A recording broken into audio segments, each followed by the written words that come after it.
తడి గడగడగడగడగడగడలు ఆడిపోతుంటే దిక్కుమాలిన గోచి ఎక్కడ పెట్టావు పత్ర అంటాడు ఈయన. అయ్యా వచ్చేస్తున్నాను, నన్ను మన్నించండి, గోచి కనపడలేదన్నాడు.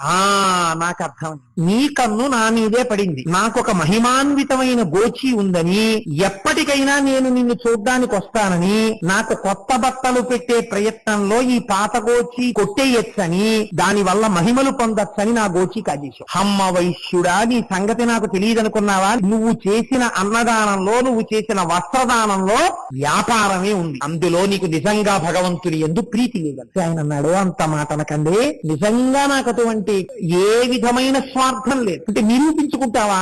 నిరూపించుకుంటానన్నాడు. అయితే సరే, ఏది? ఓ గోచీలై పెట్టుకుని, నేను పెట్టుకున్న గోచి పిండి ఒక తులాభారంలో వేస్తాను, ఒక తక్కెట్లో. నా గోచి అంత గొప్పది, అంత గొప్పది అంటుంటే వీళ్ళందరూ ఏమిటా మొండికేసి మాట్లాడటం, ఏదో పెద్ద గోచి గొప్పది, గోచి గొప్పది అంటున్నాడు అనుకుంటున్నారు కదా.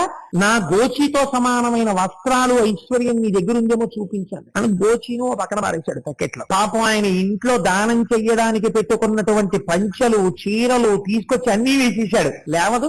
అమ్మో నిజమే, ఎంత గొప్పదో, ఈయన పెట్టుకున్న గోచియే ఇంత గొప్పదైతే ఈయన గొప్పదని చెప్పిన గోచి ఎంత గొప్పదో అనుకుంటున్నారు చూసేవాళ్ళు. ఇంట్లో ఉన్న బంగారం తెచ్చేశాడు, వెండి తెచ్చేశాడు, స్థిరాస్తుల యొక్క పత్రాలు తెచ్చేశాడు, చరాస్తులు తెచ్చేశాడు, అన్ని తక్కెట్లో పెట్టేశాడు. ఇహ తోగలేదు. ఆలోచించాడు, ఓహో వచ్చిన వాడు సామాన్యుడు కాడనుకున్నాడు. భార్యని పిలిచాడు, ఇద్దరు బిడ్డల్ని పిలిచాడు, రండి అన్నాడు. అందరూ చూస్తుండగా ఒక మాట చెప్పాడు, నేను ఎప్పుడు ఏది దానం చేసినా, నేను ఎప్పుడు ఎవరికి ఏది పెట్టినా అది పరమేశ్వర ప్రీతి కొరకు మాత్రమే పెట్టిన వాడనైతే, ఆ పుణ్యబలము చేత నా మాట సత్యమైతే ఆ గోచితో సమానంగా ఇటువైపు తక్కెడ పైకి లేచుగాక అని ఆ తక్కెట్లో నలుగురు నించున్నారు.